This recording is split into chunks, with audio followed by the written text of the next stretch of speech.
Resumen capítulo 3 del libro Los Embajadores. Las buenas nuevas a todo el mundo. Después de la muerte de Cristo, los discípulos estuvieron a punto de ser vencidos por el desánimo. El sol de su esperanza se había puesto y la noche había descendido sobre sus corazones. Solos y con corazones entristecidos recordaron las palabras de Cristo. Pues si estas cosas suceden cuando el árbol está verde, ¿qué pasará con este seco? Jesús había intentado varias veces revelar el futuro a sus discípulos, pero ellos no se habían interesado en pensar en las cosas que él había dicho. Esto los sumió en desesperación más profunda al momento de su muerte. Su fe no atravesó la sombra que Satanás había lanzado en medio de su horizonte. Si hubiesen creído las palabras del Salvador, que resucitaría en el tercer día, cuánto dolor se hubieran ahorrado.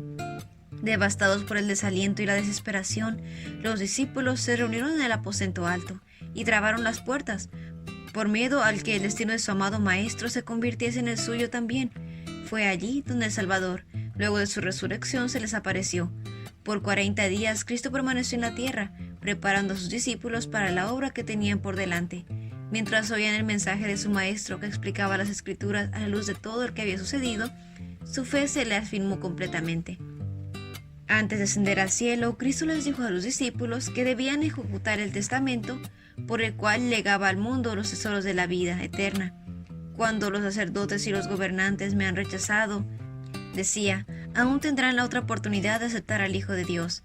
A ustedes, mis discípulos, les dejo este mensaje de misericordia, para que sea dado a Israel en primer lugar, y luego a todas las naciones. Todos los que crean deberán estar unidos en una iglesia. La comisión del Evangelio es la magna carta misionera del reino de Cristo. Los discípulos debían trabajar fervientemente por las personas e ir a ellas con su mensaje. Cristo presentó a sus discípulos claramente la necesidad de conservar la sencillez. Cuando menor fuera su ostentación, mayor sería su influencia para el bien. Los discípulos debían hablar con la misma sencillez con que Cristo había hablado. Cristo no les dijo a sus discípulos que su trabajo sería fácil, pero no serían abandonados para luchar solos. Él estaría con ellos. Si avanzaban con fe, había uno más poderoso que los ángeles que pelearía en sus filas. El general de los ejércitos del cielo asumió la responsabilidad por su éxito. Mientras trabajasen en conexión con él, no fallarían. Vayan a los lugares más apartados del mundo habitado y tengan certeza de que mi presencia estará con ustedes aún allí, prometió. El sacrificio de Cristo fue total y completo. La condición de la expiación había sido cumplida. Él le había arrancado el reino a Satanás y se había convertido en heredero de todas las cosas. Estaba yendo al trono de Dios para ser honrado por la hueste celestial. Justo antes de despedir a sus discípulos, Cristo declaró una vez más que su objetivo no era establecer un reino temporal para reinar como monarca terrenal sobre el trono de David. La tarea de ellos era proclamar el mensaje del Evangelio. La presencia visible de Cristo estaba a punto de retirarse, pero se les daría un nuevo poder, se les daría el Espíritu Santo en su plenitud.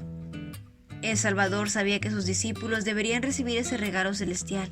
Las fuerzas de las tinieblas eran comandadas por un líder vigilante, decidido, y los seguidores de Cristo podrían batallar por el bien únicamente con la ayuda de Dios.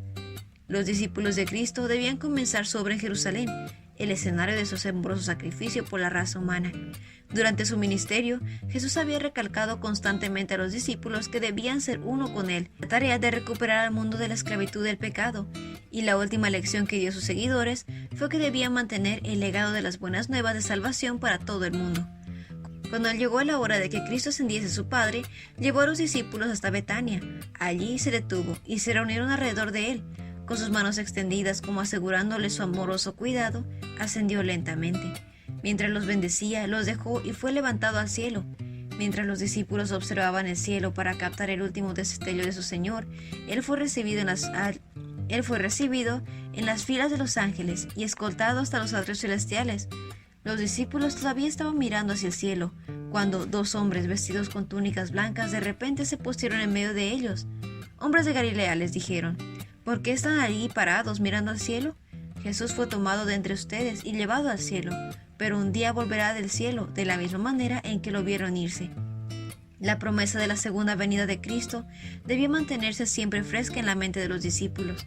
Así como sucedía en el servicio típico en el que el sumo sacerdote dejaba de lado sus vestiduras pontificias y oficiaba con una túnica de lino blanco como un sacerdote común, así también Cristo dejó de lado sus túnicas reales y se vistió de humanidad y ofreció sacrificio él mismo como sacerdote y él mismo como víctima.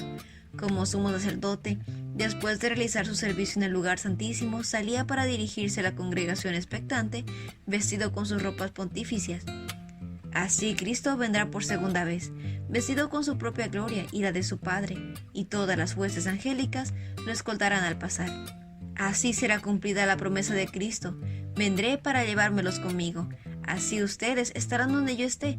Los muertos y justos saldrán de su tumba, y aquellos que estén vivos serán arrebatados juntamente con ellos, para encontrarnos con el Señor en el aire. Oirán la voz de Jesús, más dulce que la música, diciendo: vengan ustedes, a quienes mi Padre ha bendecido, reciban su herencia, el reino preparado para ustedes desde la creación del mundo. Y ese fue el resumen del capítulo 3 del libro Los Embajadores.